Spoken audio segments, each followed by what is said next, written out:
बिस्मिल्लाहिर्रहमानिर्रहीम। रब्बि इश्रह ली सदरी वयस्सिर ली अमरी वहलुल उक़दतम मिन लिसानी यफ़क़हू क़ौली। Rabbi ज़िदनी इल्मन rabbi ज़िदनी इल्मन rabbi ज़िदनी इल्मा। प्यारे दोस्तों, आज एक बहुत ही बेहतरीन किस्म का अमल लेकर आपकी खिदमत में हाज़िर हुआ हूँ। हस्ब मामूल उस्ताद मोहतरम का बेहद शुक्रगुज़ार हूँ, जनाब हाफ़िज़ कारी मोहम्मद सफ़ीर ख़ान साहब, जिनकी स्पेशल और ख़ुसूसी इजाज़त से ये अमल मैं आप तक पहुंचा रहा हूं। तो दोस्तों, इस अमल का मकसद जो घर आबाद करने के लिए फ़िक्रमंद है, जिसकी बीवी नाराज़ होकर मेके बैठी है, या जिसका शोहर नाराज़ होकर या किसी गलत रवश में पड़कर अपने बीवी को बुलाए बैठा है, उनकी आपस में मोहब्बत के लिए ये अमल है। उनको आपस में करीब करने के लिए, कुर्बत हासिल करने के लिए ये अमल है। बहुत ही मुख्तसर अमल है। उम्मीद है कि आप लोग ये गौर से सुनेंगे। तो अमल बताने से पहले आप लोगों से गुजारिश है कि अगर ये चैनल अभी तक सब्सक्राइब नहीं किया तो इसको ज़रूर सब्सक्राइब करें, और साथ ही घंटी का बटन जो है वो भी ज़रूर दबाया करें, ताकि आने वाली वीडियोज़ आप तक पहुंचती रहें।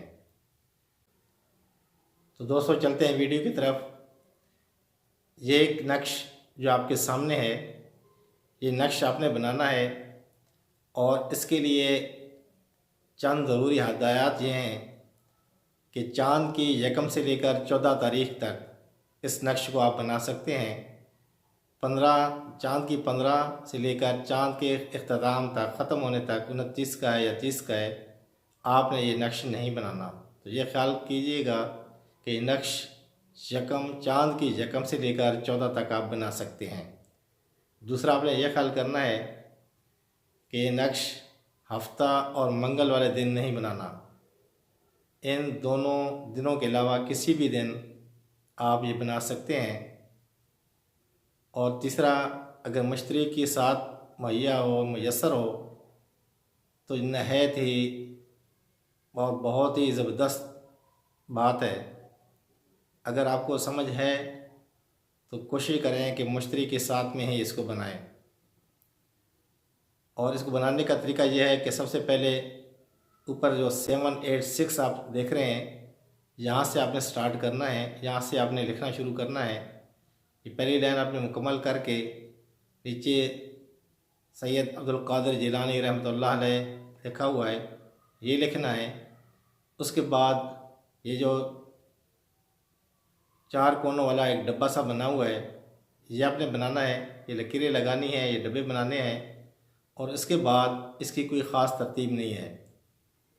इसको आपने सीधा ये करना है कि आपने सीधे हाथ से स्टार्ट करना है। तो पहली वाली पूरा कॉलम जो है ना, ऊपर वाली लाइन है, वो मुकम्मल करनी है। फिर इस तरह दूसरी है, फिर इस तरह तीसरी लाइन, इस तरह इसने आपने इसको मुकम्मल करना है। जब ये मुकम्मल हो जाता है तो उसके बाद चारों कोनों पर जो जो फरिश्तों के नाम, वो करब फरिश्तों के नाम लिखे हुए हैं, तो इसी तरतीब से पहले ऊपर वाले लिखने हैं, फिर नीचे वाले लिखने हैं। ये लिखने के बाद बाकी जो नीचे इबारत लिखी हुई है वो आपने लिखनी है। और ये ख्याल करना है कि सबसे नीचे जो इबारत है उसमें अल-हब लिखा हुआ है, बिंद फ़लाँ बिंद फ़लाँ। मतलब अगर जो आपका मतलूब है, जिसके लिए आप ये कर रहे हैं, तो उसका नाम लिखना है। अगर लड़की है तो बिंत लिखना है, साथ उसकी माँ का नाम लिखना है। और अगर आपका मतलूब जो है वो लड़का है, तो आपने उसका नाम के साथ बिन लिखना है, उसकी माँ का ही नाम लिखना है। और आगे जो है दूसरा जो है फ़लाँ बिन फ़लाँ लिखा हुआ है, वो आपने अपना नाम लिखना है और अपनी वालदा का नाम लिखना है। दोबारा बता रहा हूँ कि अगर लड़की है, लड़की के नाम के साथ उसकी जब वालदा का नाम लिखा जाएगा तो बिन्त लिखा जाएगा। और अगर लड़का है तो वो अपने नाम के साथ बिन लिखेगा। या आपका मतलूबा जो बंदा है वो लड़का है, तो उसके साथ आपने लड़के के साथ यानी बिन लिखना है, और लड़की के साथ बिन्त लिखना है। ये ख्याल कीजिएगा। तो ये आपने एक तवीज़ मुकम्मल लिख लिया। अगर मुमकिन हो आपके लिए, वैसे ज़फ़रान के साथ लिखे तो सोने पे सुहागा है। अगर नहीं है तो इसको आप किसी भी काले मार्कर के साथ, काले स्याही के पेन के साथ आप इसको लिख सकते हैं। ये जब आप लिख लेते हैं, मुकम्मल कर लेते हैं, तो ये आपने 4 तावीज़ लिखने हैं। एक टाइम में आपने 4 नक्श लिखने हैं। जब ये 4 लिखे जा चुके हैं तो आपने ये करना है कि सबसे पहला जो काम है वो ये है कि एक तावीज़ जो है वो किसी दरख्त के साथ किसी टहनी में बांधना है।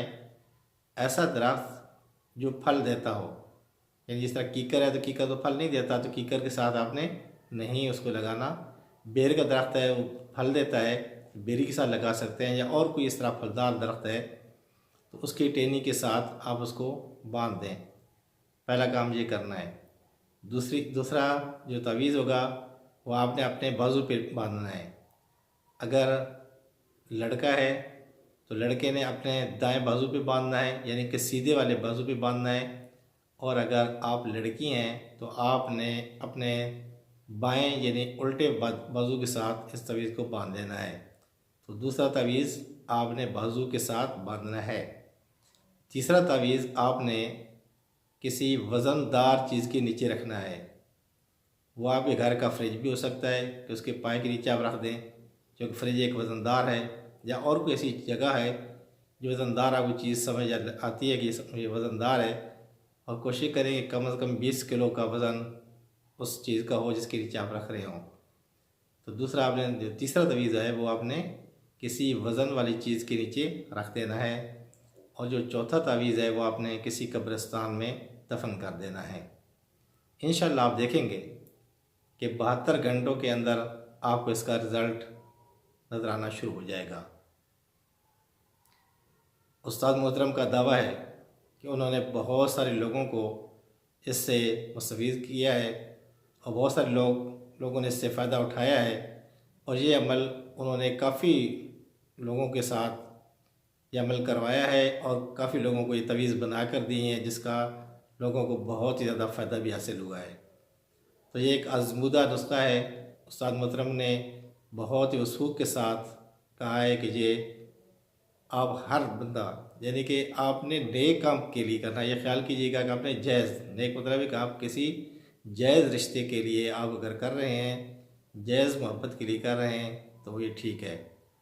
तो नाजायज़ मोहब्बत के लिए इसको कतन ना करें, क्योंकि ये एक कुरानी अमल है, ये एक मुक़द्दस अमल है। तो इसको गलत काम के लिए हरगिज़ इस्तेमाल ना करें। आप देखेंगे अगर आपकी बीवी नाराज़ होकर मेके गई है, वो ख़ुद आपको कॉल करेगी कि आप आ जाएं और मुझे ले जाएं।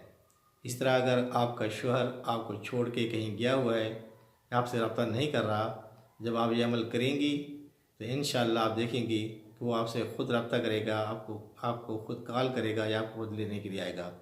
आपको ये तवीज़ करने के बाद इंतज़ार सिर्फ करना है, उसको कॉल करने की ज़रूरत नहीं है। तो इंशाअल्लाह ये आप जब अमल करेंगे तो इसका रिज़ल्ट आपको नज़र आएगा। और आप लोगों से दरख्वास्त है कि जब भी आप कोई ऐसा अमल करते हैं उसका रिज़ल्ट आपको सामने नज़र आता है तो कमेंट में ज़रूर शेयर किया करें, ताकि बाकी जो दोस्त हैं उनको भी पता चले कि इससे किन किन लोगों को फ़ायदा हासिल हो रहा है। तो ये खालिस नेक नीयती के साथ ये अमल बताए जाते हैं। तो उम्मीद है कि आप लोग इससे फ़ायदा उठाएंगे। और आप लोगों से जाते जाते एक गुजारिश है कि चैनल अगर अभी तक सब्सक्राइब नहीं किया, इसको ज़रूर सब्सक्राइब करें और घंटी का निशान जो है इसको भी ज़रूर दबाया करें, ताकि आने वाली हर वीडियो आप तक पहुंचती रहे। मुझे दीजिएगा इजाज़त। अल्लाह हाफ़िज़ नासिर। अस्सलामु अलैकुम व रहमतुल्लाहि व बरकातुहू।